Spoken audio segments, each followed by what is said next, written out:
Olá, bem-vindos a mais uma análise. Hoje a gente vai mergulhar de cabeça no universo das finanças modernas. Sabe, o mundo do dinheiro mudou, e muito.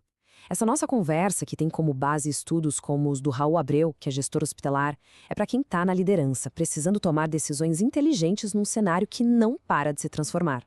Vamos nessa? Olha só, para a gente entender o que está acontecendo agora, vale a pena olhar para trás, né? Pensa só, de um lado, os bancos de sempre. Lentos, super complexos, aquela coisa de ter que ir na agência para tudo. Do outro, as fintechs. Tudo rápido, simples, digital, resolvido no celular.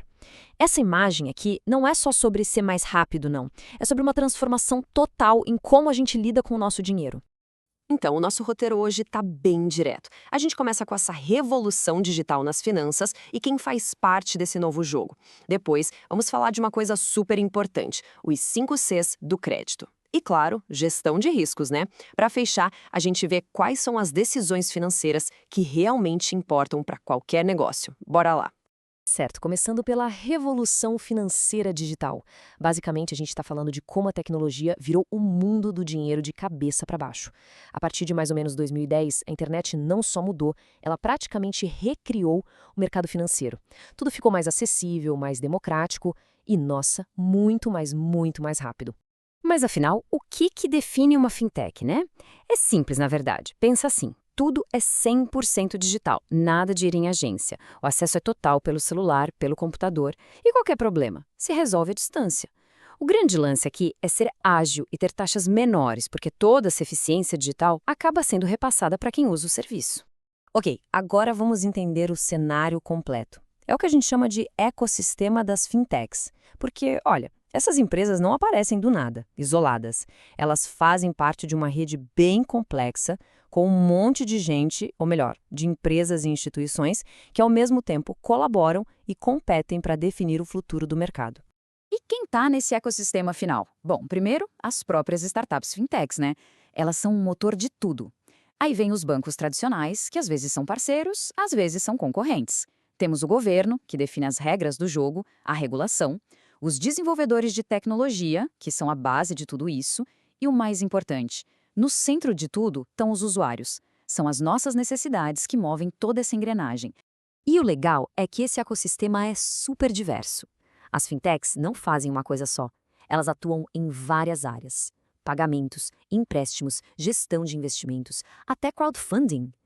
E tem também as insurtechs. Já ouvi falar? É a mesma ideia, só que aplicada ao mercado de seguros. A tecnologia entra para deixar tudo mais personalizado e mais barato. Ok, a gente falou de muita tecnologia, muita inovação, mas e as decisões de verdade? Como, sei lá, aprovar um empréstimo? Como isso funciona? É aqui que o novo encontra o antigo. A gente entra agora nos famosos 5 Cs do crédito. É um framework super clássico, mas que, longe de estar ultrapassado, ficou ainda mais poderoso com toda essa tecnologia que a gente tem hoje. Mas antes de sair analisando, qualquer organização precisa de uma coisa: uma política de crédito. Pensa nela como se fosse o livro de regras da empresa, sabe? É o que diz para quem, como e em que condições a gente vai vender a prazo. Isso vale para um banco, claro, mas vale também para um hospital, por exemplo, que precisa decidir como lidar com os pagamentos dos convênios. É a busca daquele equilíbrio, vender mais, mas sem aumentar demais o risco de levar um calote. E essa análise, então, passa por esses 5 Cs. Vamos lá. Primeiro, o caráter. É a vontade de pagar, o histórico da pessoa ou da empresa. Hoje, com a pegada digital, as fintechs olham isso de um jeito totalmente novo. Segundo, a capacidade, ou seja, tem dinheiro para pagar? Com coisas como o Open Banking, dá para ver isso em tempo real. Depois, o capital, que é a saúde financeira geral.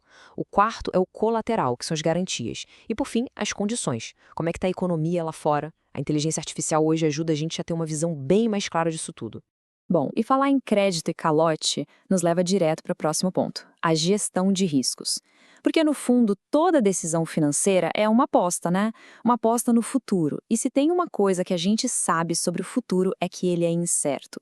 A grande diferença entre o sucesso e o fracasso está exatamente em como a gente navega nessa incerteza. E essa frase aqui, ela resume tudo perfeitamente. O maior desafio é fazer com que todo mundo na organização entenda o risco. Não é um assunto só do pessoal do financeiro, sabe? É uma questão de cultura. É papel da liderança garantir que todo mundo, do estagiário ao presidente, saibam o impacto das suas próprias decisões. Vamos dar uma olhada rápida nos principais tipos de risco. Primeiro, o risco operacional. Esse é o risco que, digamos, nasce dentro de casa. É uma falha no sistema, um erro humano no faturamento, até uma fraude interna. São aqueles problemas que podem acontecer no dia a dia da operação. Depois, tem o risco de mercado. Esse, como o nome diz, vem de fora, vem do mercado. É o risco de perder dinheiro porque o dólar subiu, os juros mudaram ou o preço de alguma coisa flutuou. Se a empresa tem dívida em dólar, por exemplo, ela está totalmente exposta a isso. Aí temos o risco de crédito que volta lá nos 5 Cs que a gente conversou. É bem simples. É o risco de alguém não te pagar. Um cliente, um parceiro. Num hospital, por exemplo, pode ser um convênio que atrasa o pagamento. Isso bagunça todo o fluxo de caixa. Por isso que uma boa análise de crédito é a melhor defesa. E por último, um risco que muita gente esquece, mas que é perigosíssimo, o risco de reputação. Sabe, quando a imagem da empresa é arranhada, pode ser por um serviço ruim, uma crise nas redes sociais. O prejuízo financeiro pode não ser imediato, mas ao longo prazo, nossa, pode ser devastador. E agora a gente chega na reta final. Vamos juntar tudo que a gente viu para falar das decisões financeiras essenciais.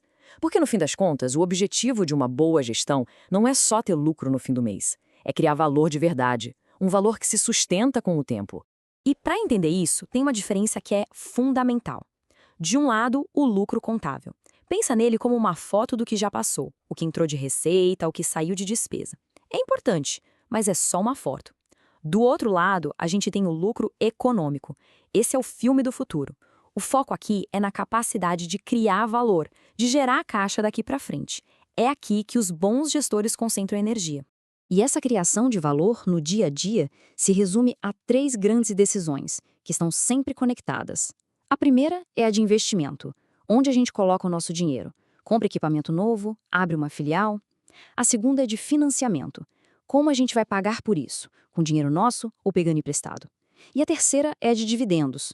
E o lucro que a gente teve? O que a gente faz? Distribui para os donos ou reinveste na própria empresa para crescer mais? Tudo gira em torno disso. Bom, depois de toda essa nossa conversa, fica uma provocação final, né? A gente viu um mundo financeiro super rápido, digital, cheio de fintechs ágeis. Mas a gente também viu que os princípios de sempre, como análise de crédito e gestão de risco, continuam de pé.